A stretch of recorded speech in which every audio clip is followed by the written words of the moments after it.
छत्तीसगढ़ में बघेल के ये 3 काम बीजेपी पर पड़े भारी। हिंदुत्व की सियासत का दिया ऐसा जवाब, मोदी करेंगे मंथन। कांग्रेस के हाथ आया ब्रांड योगी और चाणक्य शाह का विकल्प। छत्तीसगढ़िया नारे ने कैसे किया कमाल, जानिए। बीजेपी के हर नेता को मिलने वाली है सलाह, बघेल के इन कामों से सीखिए, फिर जुट जाइए सनातन के साथ। तमाम एग्जिट पोल ये इशारा कर रहे हैं कि छत्तीसगढ़ में कांग्रेस वापसी कर रही है, बघेल की कुर्सी बच गई है। राजनीतिक विश्लेषक का भी ये दावा है कि छत्तीसगढ़ कांग्रेस के हाथ में ही रहेगा। तो सवाल है कि ये कमाल हुआ कैसे?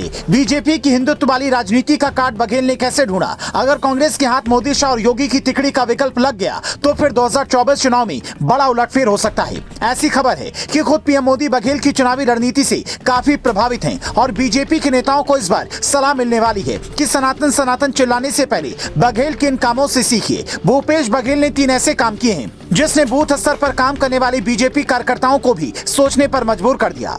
इसमें पहला काम है राम मंदिर का जवाब।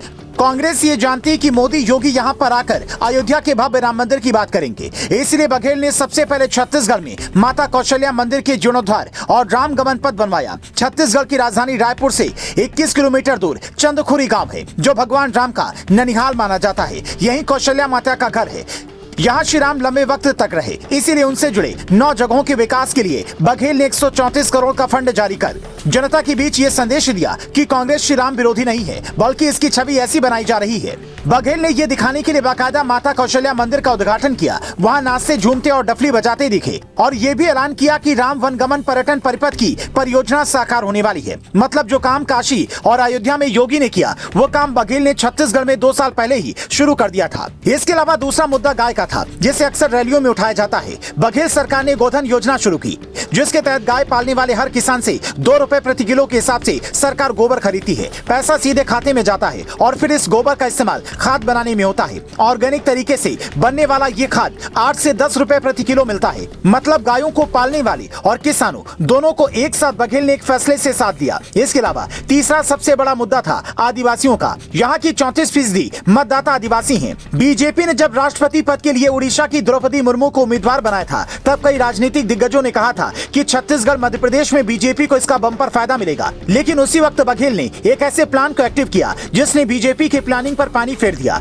दरअसल छत्तीसगढ़ के बस्तर और सरगुजा जैसे इलाके काफी संवेदनशील माने जाते हैं। ऐसे में केंद्र और राज्य सरकारें मिलकर नक्सलियों के खात्मे का प्लान बना रही हैं। वहीं दूसरी तरफ बघेल सरकार ने ट्राइबल टूरिज्म सर्किट का काम शुरू करवाया। स्वदेश योजना के तहत राज्य के वनांचल क्षेत्र जशपुर, कुनकुरी, कमलेश्वरपुरी, मैनपाट, महेशपुर, कुर्दर, सरोधा दादर, गंगरेल, नथियान गांव, कोंडा गांव, जगदलपुर, चित्रकूट, तीरथगढ़ को ट्राइबल टूरिज्म सर्किट बनाया जा रहा है ताकि आदिवासी क्षेत्रों में लोग पर्यटन के लिए जा सकें। वहां के लोग समाज की मुख्य धारा से जुड़ सकें, खुद को जंगलों में समेटने की बजाय शहरों तक लेकर आएं। और इसी का नतीजा है कि आदिवासी टैलेंट लगातार बाहर आ रहा है। हालांकि इसमें केंद्रीय गृह मंत्री अमित शाह की भूमिका भी अहम रही है। मतलब केंद्र ने जो काम किया है उसे भी केजरीवाल की तरह खुद के पक्ष में कैसे बुनाना है, ये काम बघेल ने बाखूबी किया। वरना आप सोचिए, छत्तीसगढ़ में पीएम मोदी ने 5 दिनों में 5 रैलियां की, 2 मंदिर में दर्शन भी किए। अमित शाह ने 5 दिनों में 11 रैलियां की, 1 रोड शो भी किया, जबकि योगी ने 2 दिनों में 6 रैली, 1 रोड शो किया।